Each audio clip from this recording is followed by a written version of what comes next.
Hello everyone, আসসালামু আলাইকুম। কেমন আছেন সবাই? ডায়েরিতে ঘর কন্যার আরেকটি ব্লগে আপনাদের স্বাগত।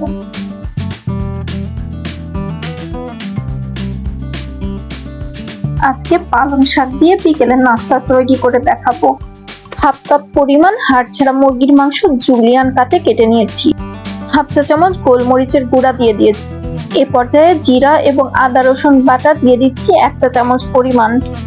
এরপর সয়া সস দিয়ে দিব 2 টেবিল চামচ পরিমাণ। টমেটো সস দিচ্ছি 1 টেবিল চামচ পরিমাণ।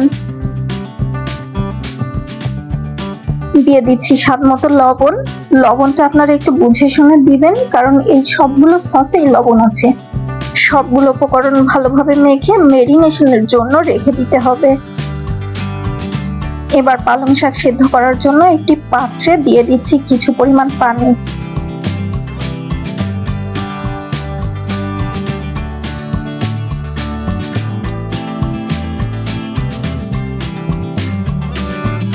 পানিটা ফুটে উঠলেই দিয়ে দিব হাফ কাপ পরিমাণ গাজর কুচি।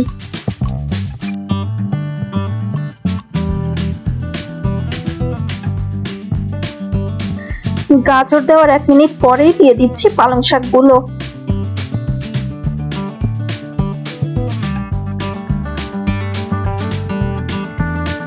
খুব বেশি সেদ্ধ করব না, জাস্ট 1 থেকে 2 মিনিট সেদ্ধ হলে আমি তুলে নিব।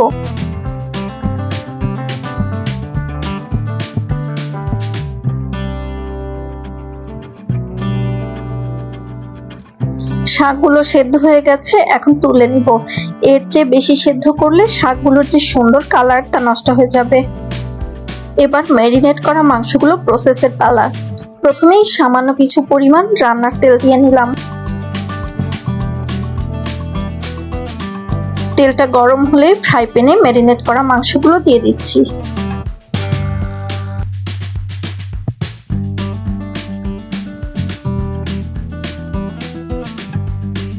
মাংসটা সেদ্ধ হওয়ার জন্য সামান্য একটু পানি ব্যবহার করব। আপনাদের যদি পানি ব্যবহার করার প্রয়োজন না হয় তাহলে পানি ব্যবহার করবেন না।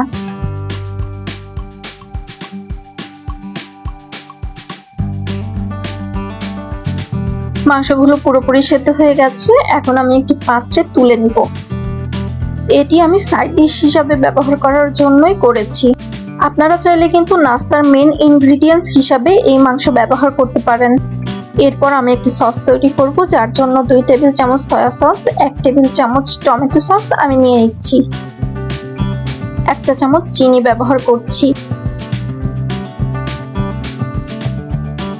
লাল মরিচ এবং কিছু রসুন আমি কুচি করে রেখেছিলাম, সেটির অর্ধেকই আমি এখানে ব্যবহার করব। বাকি অর্ধেক রসুন ভাজার জন্য ফ্রাই প্যানে তেল দিয়ে নিয়েছি। এরপরে আমি দিয়ে দিব রসুন কুচি। ভালো করে নেড়েচেড়ে ভেজে নিয়ে আমি গরম তেল সহই তৈরি করা সসের মধ্যে ঢেলে দিব।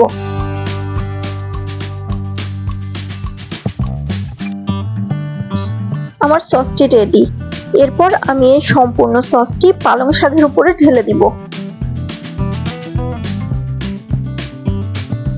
ভালোভাবে মিশিয়ে নিলেই তৈরি হয়ে গেল সুন্দর একটি বিকেলের স্বাস্থ্যকর নাস্তা।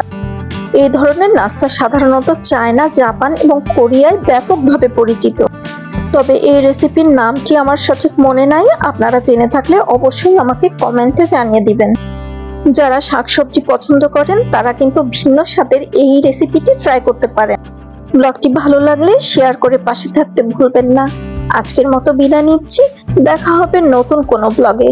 সে পর্যন্ত ভালো থাকুন, আল্লাহ হাফেজ।